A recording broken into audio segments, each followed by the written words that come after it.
Hi everyone, Heather Leopards here, and I wanted to show you how you can make your own customized mermaid pillow.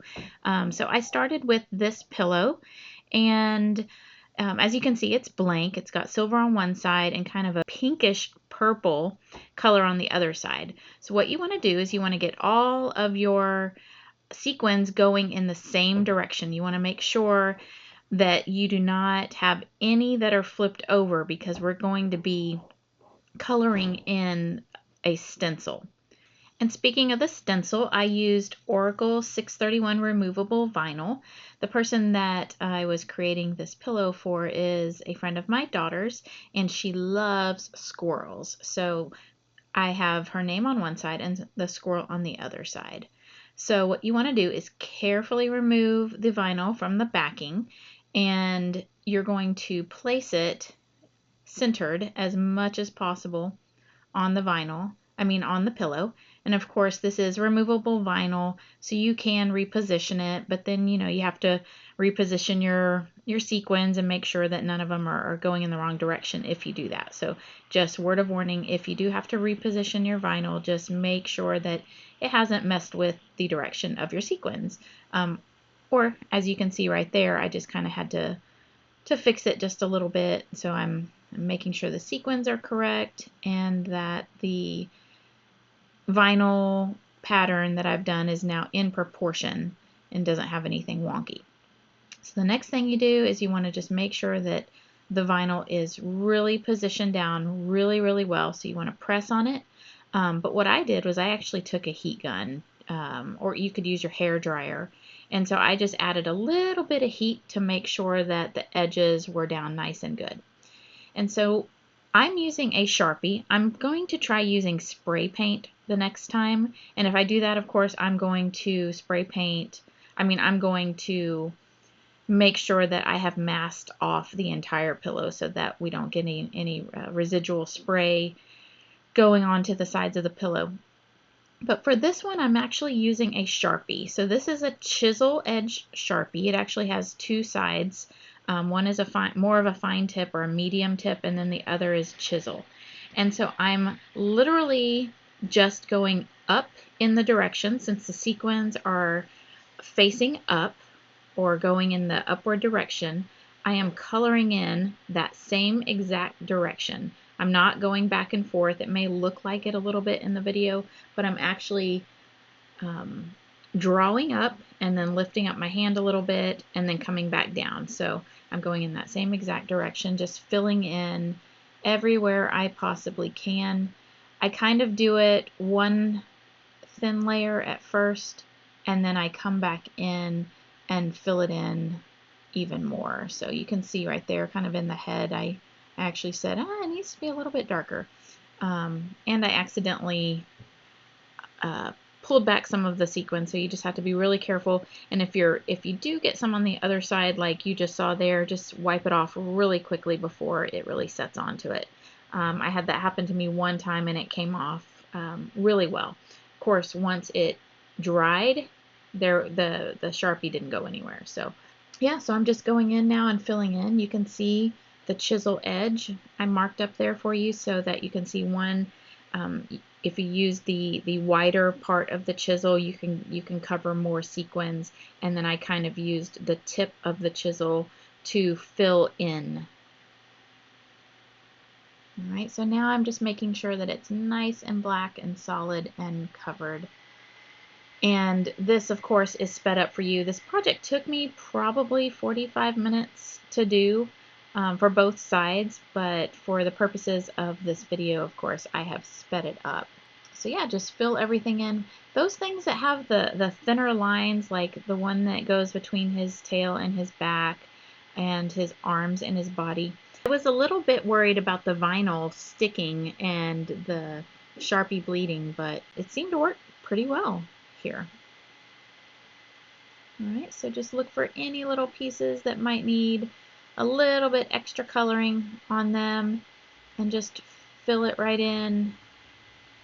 Of course, you're going to end up throwing the stencil away after you use it, so it's okay if you get Sharpie on the actual stencil. I'm not saying you couldn't reuse it, but I think you probably wouldn't have the best results. Okay, so when it's time to peel it off, you also want to peel in the same direction that the sequins are going. So you're going to want for this one to peel upwards. And there we go. So there's my little squirrel. Isn't he cute? I'm going to leave him here to dry while I cut the stencil for the other side. Okay, so I've cut the stencil with the name, and now I need to flip over the sequins to the pink side. And now I am peeling off the vinyl for Kara's name. And you want to be really careful here, especially if you have pieces like an R or a C like I have here, that they don't rip and tear.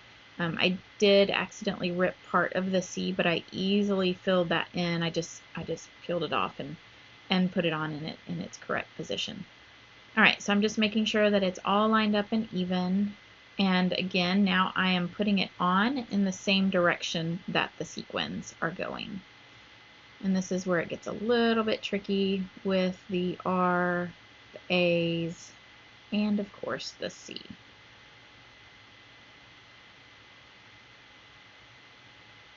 All right, once you have that all peeled off, just make sure that everything is proportionate. Your R doesn't, or none of your letters look out of whack. You may need to move things around just a little bit here and there. And you can either press the vinyl down or go back with a heat gun. And now I'm just filling in. So I took the letter that was actually cut out, and I used those as templates to make sure that I was putting the insides in the correct position. So you can see here with the R, I put the R on, put the inside in, and then I peeled the R off in the same direction that the sequins are going. Just press everything down nice and tight so that you don't have any bleeding from your Sharpie marker. And then we're going to repeat the process all over again. But this time, instead of going up, I'm actually going to draw down. All right. And when you have those little pieces in the middle like that, where the C is and the A and the R, you just want to make sure to maybe hold them down just a little bit more to make sure that they don't move or go anywhere, because they are kind of little. And hopefully you've pressed them down onto the pillow pretty well so they'll stay in their place, but just in case, you just want to make sure. And so same process here, just go ahead and fill in all the details. I did find whenever I was using that chisel tip, if I went across it first with the wide angle and then kind of turned it so that the tip was drawing, I got a lot more coverage that way. The tip somehow just finalized the details. But if you were to use that, for your first round, it would take you forever to create this.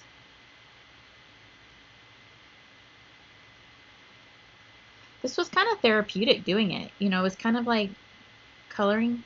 Of course, you have to stay in the lines on this one.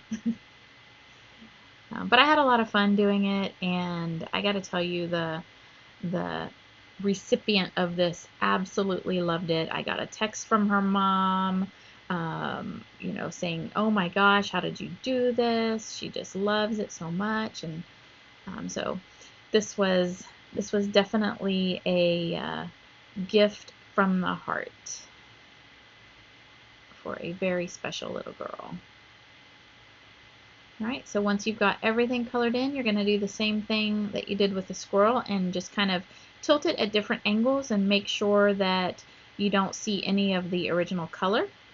And then you're going to peel it off in the same direction as the sequins are going. So with the squirrel, we peeled it up, and with this one, we are peeling it down. And you don't have to wait until it's dried. So you don't need to let it sit there and wait and dry. You can actually peel it up immediately, which is what I did. And now I've got the big vinyl off. I've got to get the little pieces. There we go. And there we have it. So we've got Kara on one side,